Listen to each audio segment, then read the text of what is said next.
Hello students, good morning. Today we'll be studying about the torque and the potential energy stored in a dipole. Torque on a dipole and potential energy stored in a dipole. तो start करते हैं। तो ये और कल हमने एक और इस डाइपोल के बारे में पढ़ लिया था और फील्ड ड्यू टू डाइपोल पढ़ लिया था। आज देख लेते हैं टॉर्क ऑन इलेक्ट्रिक डाइपोल। अभी क्या होता है कि सपोज मान लीजिए आपके पास यहाँ पर कुछ येलो येलो लाइंस में इलेक्ट्रिक फील्ड है ना। आपके पास एक इलेक्ट्रिक फील्ड है।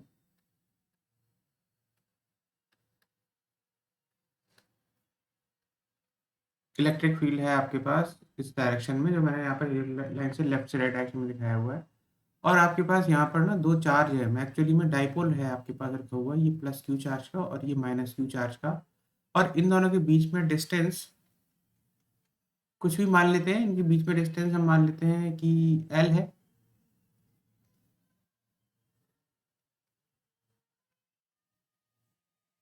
ये डिस्टेंस है एल और दूसरा डिस्टेंस इक्वल डिस्टेंस एल दूसरी तरफ है। ये तो यानी कि दोनों के बीच में जो टोटल डिस्टेंस है वो है 2L। क्लियर? तो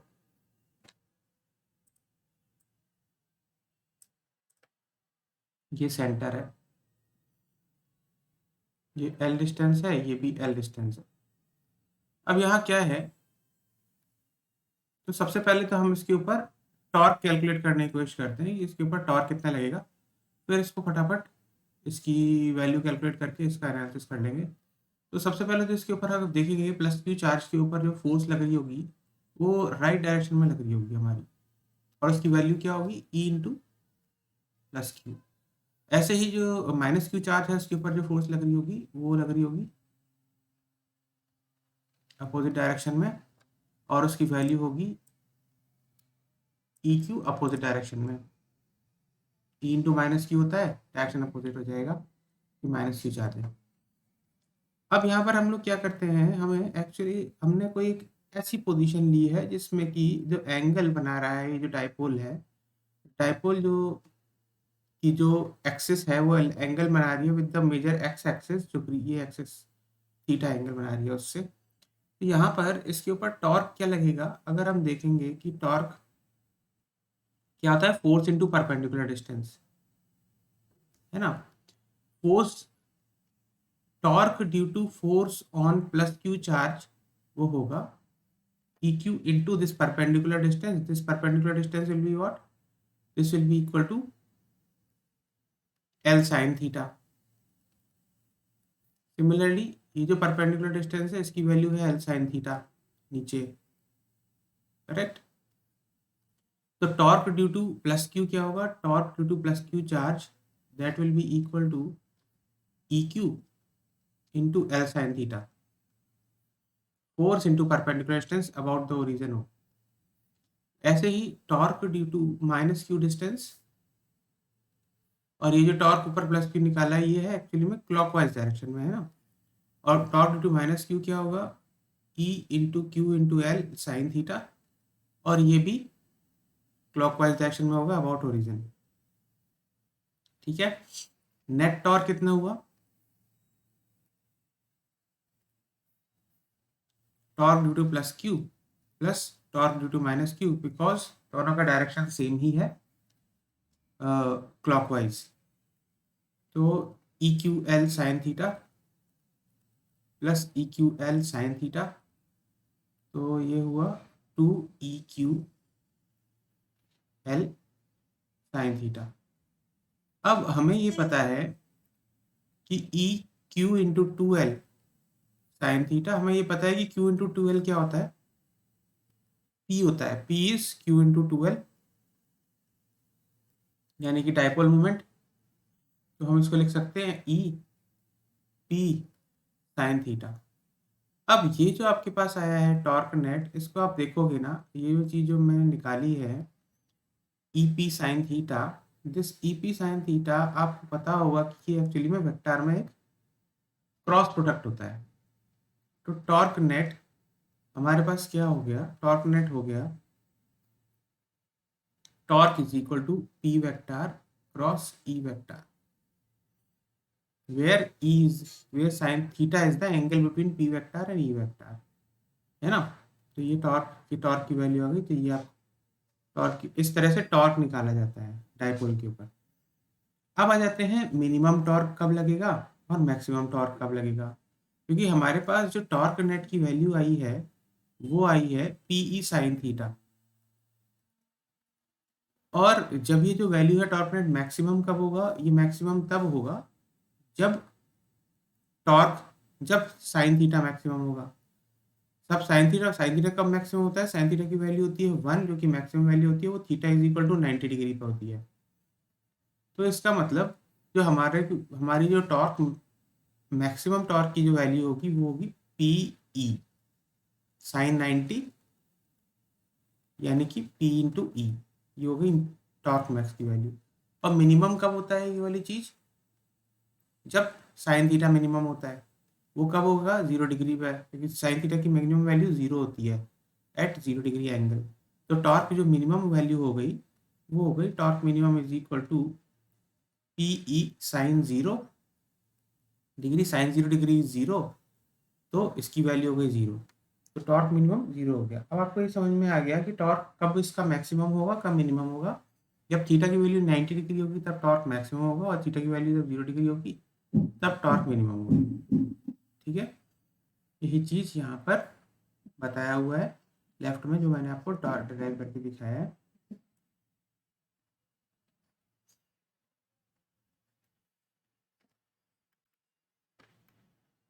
और अब आते हैं पोटेंशियल एनर्जी पे। सबसे पहले तो देखते हैं कि वर्क डन क्या होता है। जैसे कि सपोज आपने इस केस में, यहाँ पर मैं आपको दिखाता हूँ, इस पर्टिकुलर केस में आपने क्या किया।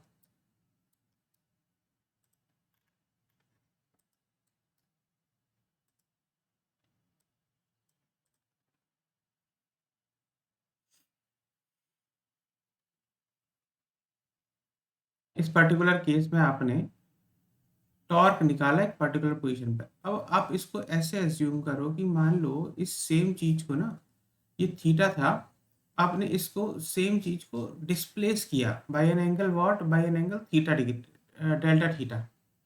ये थीटा 1 पे था, ऐसा एज्यूम करो कि इनिशियली थीटा 1 एंगल पे था, और फिर आपने इसको क्या किया, फिर आपने इसको रोटेट कर दिया by an angle what, by an angle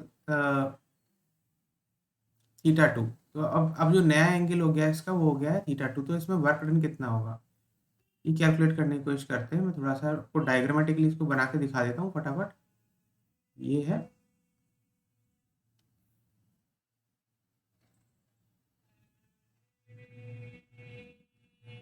इस तरह से आपने इसको रोटेट किया है फ्रॉम थीटा 1 से लेके, ये एंगल है आपका थीटा 2। ठीक है ना।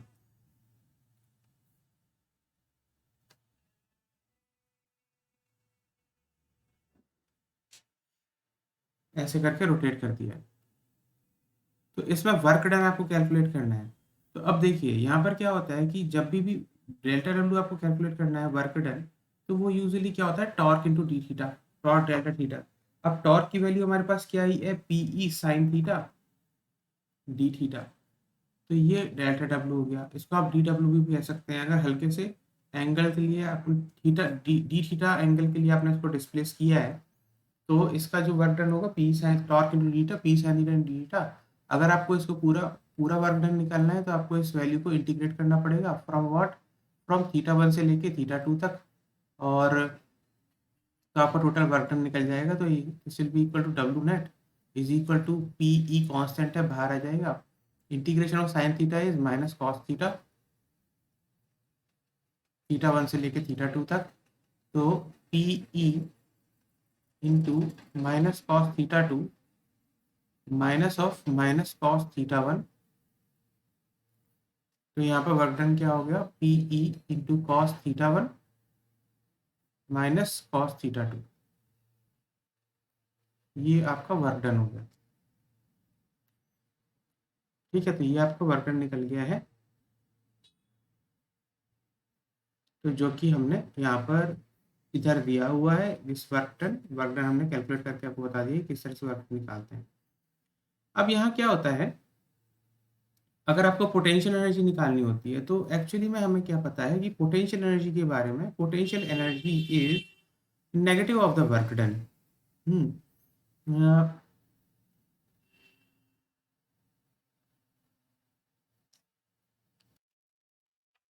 Potential energy negative of the work done होता है। तो हमारे पास क्यों होता है ये? इसलिए होता है क्योंकि जो law of conservation of energy होती है उसमें क्या होता है, अकॉर्डिंग टू लॉ ऑफ, ये डिटेल में बता रहा हूँ मैं आपको, law of conservation of energy के हिसाब से total work done is by all the conservative and non-conservative force, total all the forces is change in kinetic energy। और अगर कंजर्वेटिव फोर्सेस को भी इंक्लूड किया जाए तो चेंज इन मैकेनिकल एनर्जी होता है, यानी कि potential energy plus kinetic energy final minus potential energy plus kinetic energy initial, है ना। ये वाला केस होता है। अब इसमें काइनेटिक एनर्जी तो जीरो है, तो यहाँ पर क्या होगा कि जो वर्क डन होगा पोटेंशियल एनर्जी हो जाएगा, potential energy final minus potential energy initial. अब यहाँ पर क्या है कि change in potential energy is, यानी कि अब पी मतलब अगर आप इनिशियल पोटेंशियल एनर्जी को हाई रखो तो पोटेंशियल एनर्जी इनिशियल माइनस, यानी कि potential energy initial minus final is change in potential energy and that is equal to negative of the work done. इसीलिए मैंने ये वाली चीज़ यहाँ पर लिखी थी। अब आपको क्या करना है, अगर आपको पोटेंशियल एनर्जी चेंज निकालना है, यानी कि PE initial, PE theta one minus PE theta two, तो that is equal to what, that is equal to negative of work done which is equal to potential energy PE cos theta two minus PE cos theta one. ठीक है, तो ये हो गया change in potential energy. अब देखते हैं, अब यहाँ पर क्या है कि अगर हमें किसी भी पर्टिकुलर थीटा पर पोटेंशियल एनर्जी निकालनी है तो यहाँ पर आपको एक चीज याद रखनी पड़ेगी कि potential energy at theta is equal to 90 degree zero होती है। Why? Because potential energy is defined as the work done in bringing a unit positive charge, a positive charge q from infinity to that particular point. अब अगर आप इस वाली position पर देखें, ये जो पोजीशन है ना, ये वाली पोजीशन स्ट्रेट लाइन वाली पोजीशन जिसमें दोनों चार्ज यहाँ रखे हुए हैं, एक क्यू यहाँ रखा हुआ है और एक क्यू यहाँ रखा हुआ है, और यहाँ पर बीच में इनकी इलेक्ट्रिक फील्ड है। ठीक है, अब इस वाली पोजीशन पर अगर आप देखेंगे ना, यहाँ इलेक्ट्रिक फील्ड जा रही है, तो यहाँ पर प्लस क्यू और माइनस क्यू, क्योंकि इन्फिनिटी से अगर आप आते हैं, इन्फिनिटी से तो ये ऑलरेडी आपका जो मोशन होगा वो स्ट्रेट लाइन में होगा, तो स्ट्रेट लाइन में इसका डिस्टेंस भी वर्क मतलब ऑलमोस्ट इन्फिनिटी से यहाँ तक का डिस्टेंस भी सेम है और इन्फिनिटी से यहाँ तक का डिस्टेंस भी सेम है ना, ये भी डिस्टेंस सेम है, ये भी डिस्टेंस सेम है, तो वर्क डन जो होगा वो ऑलमोस्ट सेम होगा। तो यानी कि वर्क डन मतलब इसके केस में प्लस क्यू के केस में अगर आप वर्क डन वहां से लेके यहाँ तक लेके आओगे तो वो पॉजिटिव होगा, पॉजिटिव डब्लू, और इसके केस में जो वर्क डन होगा वो नेगेटिव डब्लू होगा, बिकॉज फोर्स का डायरेक्शन अपोजिट हो जाता है माइनस क्यू के, लेकिन वैल्यू सेम होगी क्योंकि डिस्टेंस सेम है, इन्फिनिटी से आप यहाँ तक लेके आ रहे हो। तो जो वर्क डन होगा, work done, net work done यहाँ पर जीरो हो जाएगा, इसीलिए जो potential energy at 90 degree angle जो होता है ना वो जीरो होता है। तो इस चीज को हम यहाँ पे यूज करेंगे, तो यहाँ पर क्या होगा कि potential energy at a particular theta minus potential energy at 90 degree is equal to P E cos 90 degree minus PE cos theta. अब ये जो है कॉस 90 डिग्री जीरो होता है, तो ये वैल्यू जीरो हो जाएगी, ये वैल्यू भी जीरो है, तो हमारे पास क्या आ जाएगा कि potential energy at a particular angle theta is equal to minus of PE cos theta. तो आपके पास potential energy at a particular position theta निकल गया है और उसकी वैल्यू जो है वो है माइनस पीई कॉस थीटा। ठीक है, ये पोटेंशियल एनर्जी होती है। अब पोटेंशियल एनर्जी के अलग अलग केसेस हैं, ये हो गया पोटेंशियल एनर्जी। इसमें क्या होगा, इसमें एक और चीज आपसे पूछी जाती है कि स्टेबल इक्विलिब्रियम और अनस्टेबल इक्विलिब्रियम क्या होता है। स्टेबल इक्विलिब्रियम की जो पोजीशन वो होती है, स्टेबल इक्विलिब्रियम एक ऐसा पोजीशन होता है जहां पर आप इसको टॉर्क को, अगर इसको डाइपोल को अगर आप वहां से हल्का सा डिस्प्लेस करें तो फिर वो दोबारा ओरिजिनल पोजीशन पे आ जाए। तो अगर आप देखेंगे कि theta is equal to 0 degree जो पोजीशन है स्टेबल इक्विलिब्रियम की पोजीशन,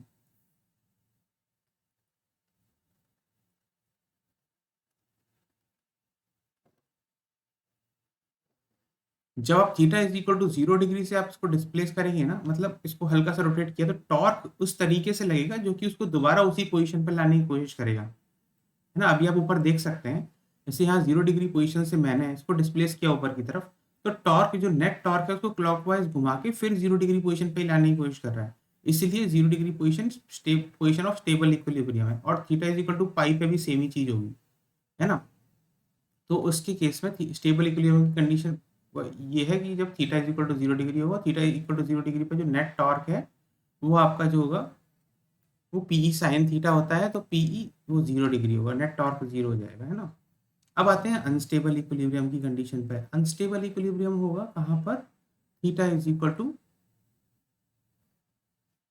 पाई पर। अनस्टेबल इक्विलिब्रियम होता है आपका theta is equal to pi पर। क्यों? क्योंकि अगर आप देखोगे ना, 0 डिग्री को, 0 डिग्री तो theta is equal to 0 degree पर तो आपका पोजीशन ऑफ स्टेबल इक्विलिब्रियम हो गई। अब जहां पर आप इसको डिस्प्लेस करते हैं तो फिर दोबारा वो उसी पोजीशन पे आता है। अब देखो वो वाला केस कि theta is equal to pi पर क्या होता है अनस्टेबल इक्विलिब्रियम में। देखो यहाँ पे मैं एक बार बना देता हूँ तो आपको समझ में आएगा।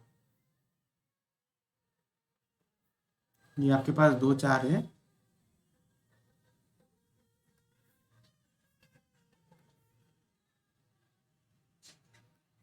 है ना, यहाँ पर दो चार हैं, और आपने क्या किया, यहाँ पे आपके पास इलेक्ट्रिक फील्ड दी हुई है, और इधर भी नीचे भी आपके पास इलेक्ट्रिक फील्ड दी हुई है।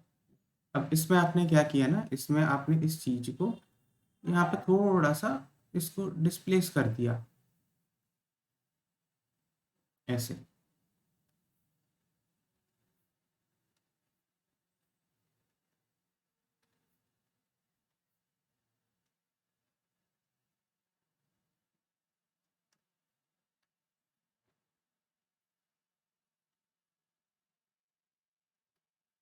ये है theta is equal to pi की condition, theta is equal to pi वाली कंडीशन। अब यहाँ पर आपने क्या किया ना, यहाँ से आपने हल्का सा इसको डिस्प्लेस किया, तो टॉर्क देखो क्या होगा। इस पर जो ऊपर वाली जो कंडीशन है, ऊपर वाला जो चार्ज है प्लस क्यू,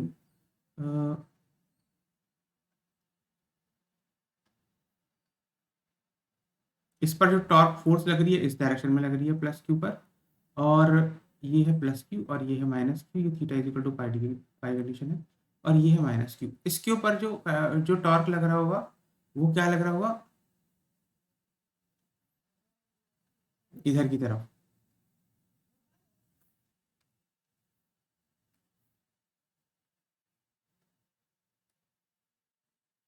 लेफ्ट की तरफ। तो जो इसके ऊपर जो फोर्स लग रही है नीचे वाले चार्ज के ऊपर वो है ई क्यू इस डायरेक्शन में, और इसके ऊपर जो फोर्स लग रही है वो है ई क्यू इस राइट वाले डायरेक्शन में। तो अब देखिए यहाँ पर मैंने इसको पाई की कंडीशन में, इधर स्ट्रेट लाइन कंडीशन में यहाँ रखा था थीटा इज इक्वल टू पाई पे, मैंने इसको हल्का सा डिस्प्लेस किया है ना, तो फिर वो दोबारा उस पोजीशन पे आने की कोशिश नहीं कर रहा। जो टॉर्क है वो टॉर्क इसको क्लॉकवाइज घुमाने की कोशिश कर रहा है, ई क्यू इंटू इसका परपेंडिकुलर डिस्टेंस, ऐसे ही ये E Q into perpendicular distance, यानी कि इसको क्लॉकवाइज घुमाने की कोशिश कर रहा है। जबकि अगर ये स्टेबल इक्विलिब्रियम कंडीशन होती तो ये इसको दोबारा उसी पोजीशन में लाने की कोशिश करता। प्लस क्यू है वो उल्टा जाने की कोशिश कर रहा है।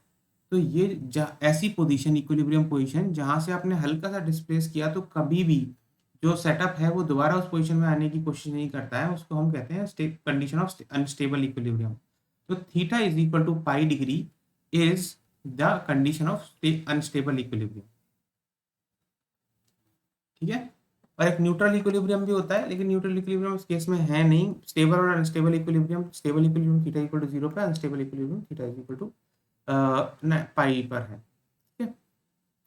और न्यूट्रल इक्विलिब्रियम की कंडीशन अगर आप देखें तो neutral equilibrium theta is equal to 90 degree पर होगा, जहाँ पर कोई भी फोर्स एक्स्ट्रा नहीं लग रही और कोई भी ऐसा एक्स्ट्रा टॉर्क नहीं लग रहा होगा, ठीक है। तो यहाँ पर आपके सभी कॉन्सेप्ट कवर हो गए हैं, पोटेंशियल एनर्जी और torque.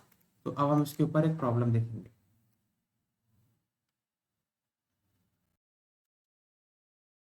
Let us solve a problem related to JEE Main. The question is the electric dipole is formed by two equal and opposite charge q with separation d. अच्छा, तो यहाँ पर हमें actually दो equal and opposite charge है, उन दोनों के बीच का जो सेपरेशन दिया हुआ है हमें वो d दिया हुआ है। तो this is the separation d। Charges have the same mass. अब इन चार्जेस का जो मास है वो सेम है, ठीक है। It is kept in uniform electric field E, electric field uniform है, मैंने शो कर रखा है। If it is slightly rotated from its equilibrium orientation then its angular frequency omega is. अच्छा, अब हमने क्या किया है ना, इसको स्लाइटली रोटेट कर दिया है बाय एन एंगल थीटा। तो उसके केस में हमसे पूछा जा रहा है कि what is this angular frequency. तो जब यहाँ पर हम इसको रोटेट करते हैं तो उसके केस में हमें क्या क्या चीज़ें पता है कि इसके ऊपर एक फोर्स लगती है जिसकी वैल्यू होती है E Q plus E Q. और नीचे वाले के चार्ज के ऊपर अगर हम देखें तो नीचे वाले चार्ज के ऊपर भी एक फोर्स लगती है जिसकी वैल्यू होती है ई क्यू अपोजिट डायरेक्शन में, क्योंकि ये है प्लस क्यू चार्ज और नीचे वाला है माइनस क्यू चार्ज। तो जो फोर्स लगेगी नीचे वाले पर अपोजिट लगेगी ई क्यू इस डायरेक्शन में। अब अगर आप देखें तो यहाँ पर ना, आपको अगर याद होगा मैंने बताया तो इसके ऊपर एक टॉर्क लगता है, रोटेटिंग टॉर्क, है ना। और इस नेट टॉर्क की जो वैल्यू होती है अगर आपको याद होगा तो हमने बताया था टैप torque net which is equal to tau one plus tau two, जो जो कि दोनों इक्वल होते हैं, उसकी वैल्यू होती है P cross E which is P E sine theta. ये अगर आपको याद होगा तो मैंने करवाया था पिछली क्लास में।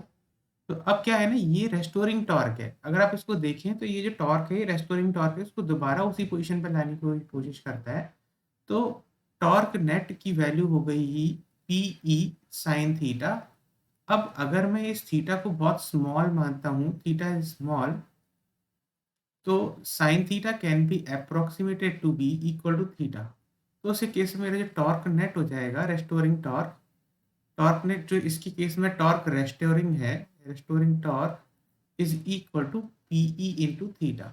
अब हमें पता है for S H M, S H M के बारे में अगर मैं आपको बता देता हूँ, कोई भी बॉडी जो रोटेशनल एस एच एम कर रही होती है उसके केस में ये होता है कि जो रेस्टोरिंग टॉर्क होता है, torque restoring, that is equal to minus omega square theta होता है, ठीक है।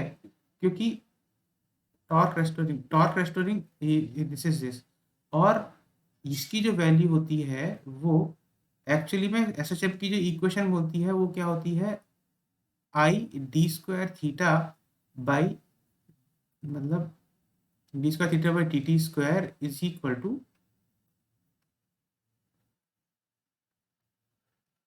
To minus omega square theta. ये एसएचएम की कंडीशन होती है। तो मैं इसको लिख देता हूँ, this is condition for SHM. अब अगर आप यहाँ पर देखें इस पर्टिकुलर कंडीशन में जो पहली वाली इक्वेशन है इसके हिसाब से जो I d square theta by d t square जो होगा that is equal to minus omega, that is equal to P E into theta हो रहा है ना। अब क्योंकि इसमें इसमें मुझे माइनस साइन भी लगाना पड़ेगा, वाई, क्योंकि मैंने जो एक्चुअली में इसको रोटेट किया है, थीटा का जो डिस्प्लेसमेंट है वो एंटी क्लॉकवाइज किया है, लेकिन जो रेस्ट टॉर्क जो दोबारा इसको लेके आ रहा है वो क्लॉकवाइज है। तो इसलिए जो टॉर्क नेट होगा थीटा के अपोजिट डायरेक्शन में होगा, इसलिए मुझे माइनस साइन लगाना पड़ेगा। तो मेरे पास यहाँ पर minus P E into theta होगा। अब यहाँ पर आई, अब मुझे क्या दिक्कत आ रही है, मुझे यहाँ पर एक मुझे यहाँ पर वो निकालने की जरूरत है, मोमेंट ऑफ इनर्शिया। अब मेरे पास यहाँ पर दो चार्जेस जो हैं उन दोनों की मास दी हुई है ना। अगर मैं राइट वाले मास की का वो निकालता हूँ मोमेंट ऑफ इनर्शिया, तो वो क्या होगा m into d by two whole square, और लेफ्ट वाले का क्या होगा m into d by two whole square. तो एम आर स्क्वायर होता है, तो यहाँ पर क्या हो गया M two M D square upon four which is M D square upon two. तो ये मेरा मोमेंट ऑफ इनर्शिया हो गया। अब मैं इस कंडीशन में डालता हूँ इस चीज को, तो m D square by two is equal to minus P E into m D square by two d square theta by d t square is equal to minus P E theta. तो यहाँ पर मेरे पास d square theta by d t square की value क्या हो गई, that is equal to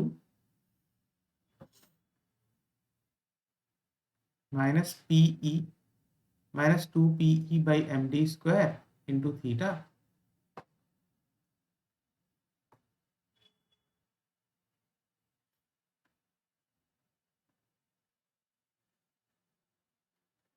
तो और मेरी जो एस एम ये हो गई इक्वेशन नंबर 2, फाइनल इक्वेशन। और मुझे पता है कि एस एच एम की जो कंडीशन होती है वो ये होती है, d square theta by d t square is equal to minus omega square theta.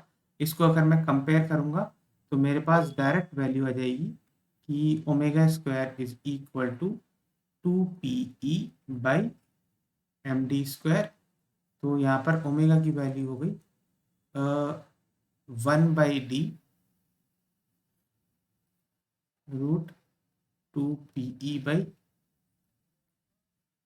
अच्छा, यहाँ पर जो आंसर दिया हुआ है वो क्यू में दिया हुआ है, तो क्यू इंटू डी लिख देता हूँ मैं यहाँ पर एक्चुअली में। फर्दर लिखने की सही करने की जरूरत है इसको, तो 2E into q d by MD square, d d cancel, तो ओमेगा की वैल्यू हो गई root over 2QE by MD। तो एंगुलर फ्रीक्वेंसी की जो वैल्यू है root over 2QE by MD, और मेरा जो आंसर है वो है ए। तो यहाँ पर मेरा क्वेश्चन सॉल्व हो चुका है। मैंने बहुत डिटेल में और बहुत स्लोली स्लोली आपको समझा के क्वेश्चन सॉल्व किया है। आपको बस यहाँ पर एक चीज जो पता होनी चाहिए थी वो ये कंडीशन पता होनी चाहिए, d square theta by d square is equal to minus omega square theta. वो एसएचएम की कंडीशन होती है। और भी एसएचएम की कंडीशन होती है, जैसे कि जैसे एक कंडीशन होती है d square x by d t square is equal to minus omega square x, d square v by d t square is equal to minus omega square v.